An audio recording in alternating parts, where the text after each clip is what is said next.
Teknik dasar otomotif. Keselamatan dan kesehatan kerja K3. Keselamatan dan kesehatan kerja K3.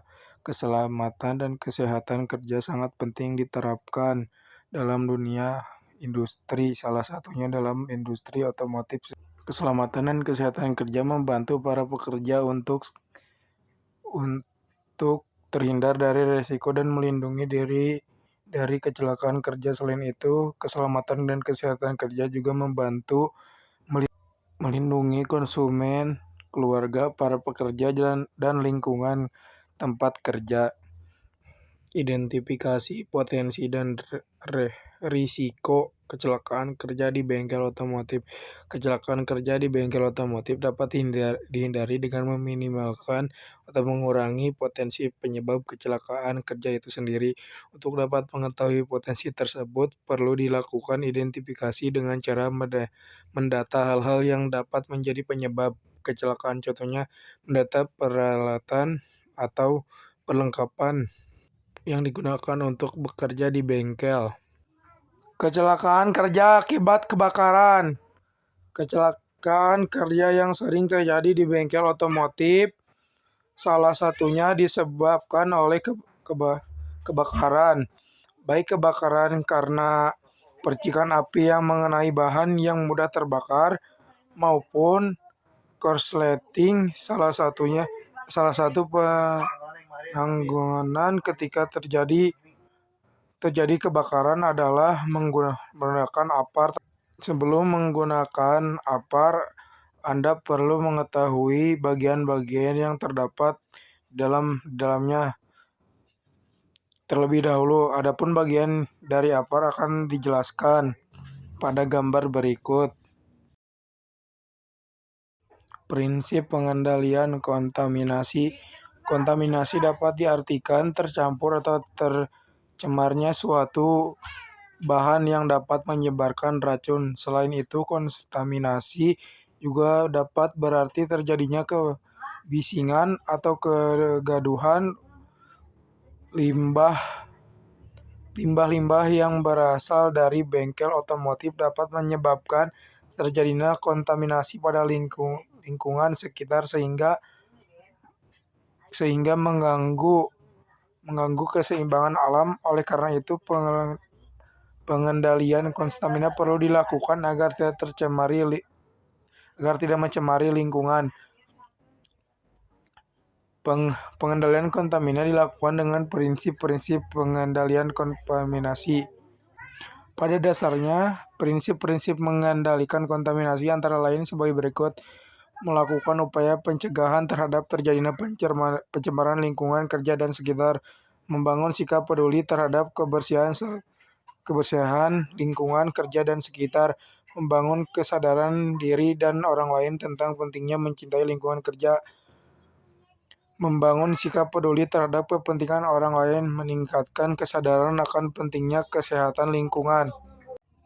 Bab 2. Mesin konversi energi dan engine. Mesin konversi energi merupakan suatu kemampuan melakukan pekerjaan, usaha, atau kemampuan melakukan perubahan. Kemampuan tersebut dapat diukur melalui waktu dan besarnya usaha yang telah dilakukan. Sebagai contoh, suatu kendaraan dapat bergerak karena adanya energi yang menyebabkan dapat berpindah dari posisi A ke posisi B. Energi tersebut berasal dari posisi A ke posisi B. Energi tersebut berasal dari mesin yang dapat mengubah energi panas, listrik, air, atau energi lainnya menjadi gerak atau kerja. Mesin konversi energi adalah alat yang berfungsi mengubah energi ke bentuk energi lainnya untuk menghasilkan suatu usaha sehingga dapat dimanfaatkan oleh manusia. Contoh dari mesin ini adalah mesin kendaraan, baik mesin diesel maupun mesin bensin. Kedua mesin ini dapat mengubah energi panas menjadi energi gerak. Prinsip dari kerja mesin diesel dan mesin bensin adalah menggunakan tekanan gas yang dihasilkan pembakaran. bahan bakar dan udara sehingga menghasilkan gaya dorong yang dapat membuat batang piston bergerak-gerak. Piston ini akan menghasilkan rotasi pada poros engkol. Bab 3. Proses dasar pembentukan logam. Proses pembentukan logam forming. Proses ini merupakan suatu proses pembentukan logam dengan memberikan gaya dari luar. Gaya yang diberikan berupa penekanan, pemadatan, penarikan, pengelolaan, pemotongan, atau ekstrusi. Berikut merupakan beberapa proses pembentukan logam. Pengerolan merupakan bentuk logam yang dilakukan dengan cara menjepit plat logam pada dua atau lebih rol penjepit yang arah putarnya berlawanan sehingga plat bergerak secara linier. Menggerakkan peralatan secara linier ini membuat peralatan melewati melengkung. Proses pengerolan ini akan memengaruhi ketebalan logam deformasi. Berdasarkan susunan rolnya, pengerolaan dapat dibedakan menjadi tipe-tipe, yaitu sebagai berikut: rol jepit, rol pramedina. Proses penyambungan merupakan proses pengajaran logam yang berfungsi untuk menyambungkan dua logam, baik yang sama maupun yang sejenis maupun tidak sejenis secara proses penyambungan logam dilakukan dengan mencairkan logam atau tanpa mencairkan logam dengan logam pengisi, atau tanpa logam pengisi, dengan atau tanpa tekanan, serta dengan perekat adhesif atau tanpa perekat. Jenis sambungan dapat dikelompokkan menjadi dua kategori berdasarkan sifatnya. Bab 4. Cara penggunaan OMM. Operation and Maintenance Manual, Service Manual, dan Handbook.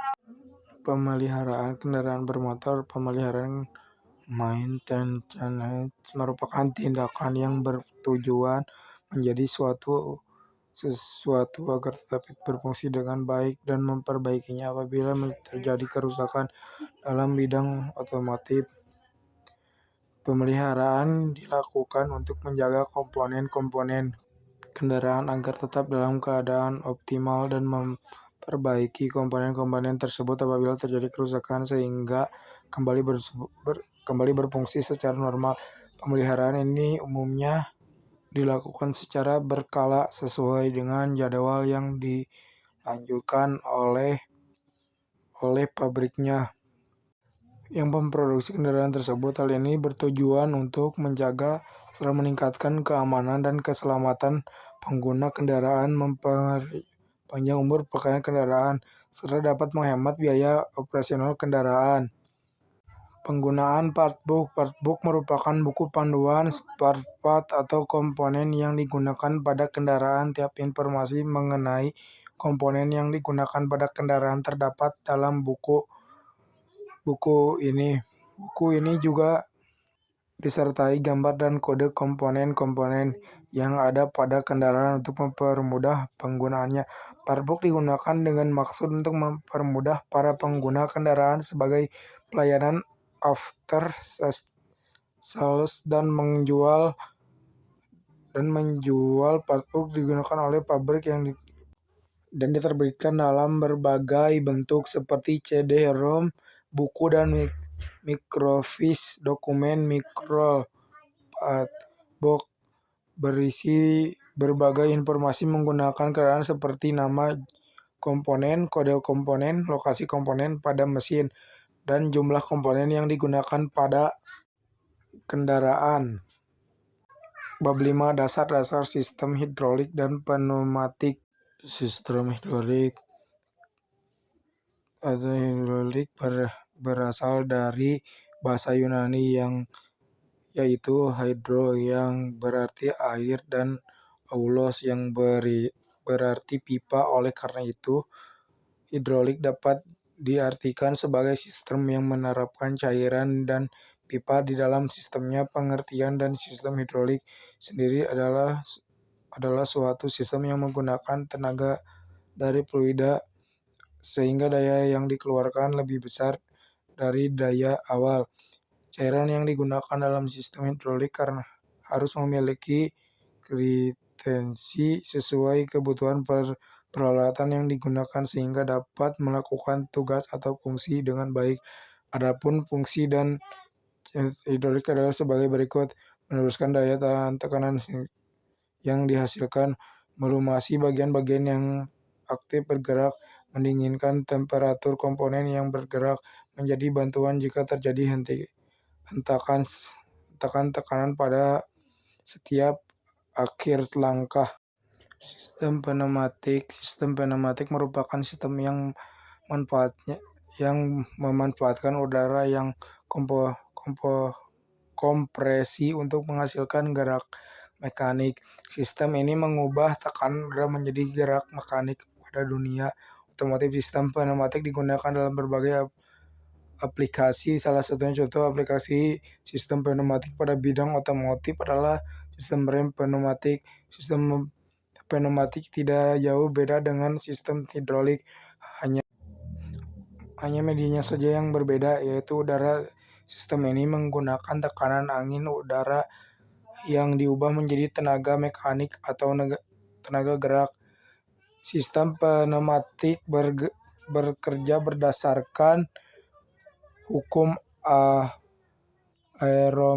aeromekanika. Hukum aeromekanika yang digunakan pada sistem pneumatik yaitu teori aliran aerodinamika dan gaya dari luar aerodinamika.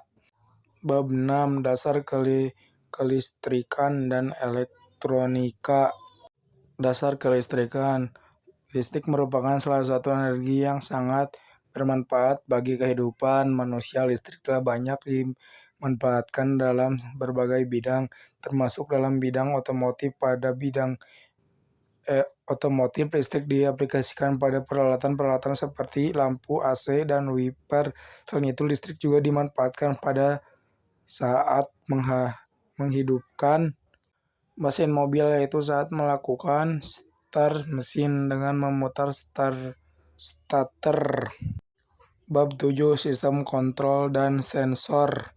Sistem kontrol memegang peran penting dalam perkembangan ilmu pengetahuan dan teknologi. Banyak aplikasi sistem kontrol yang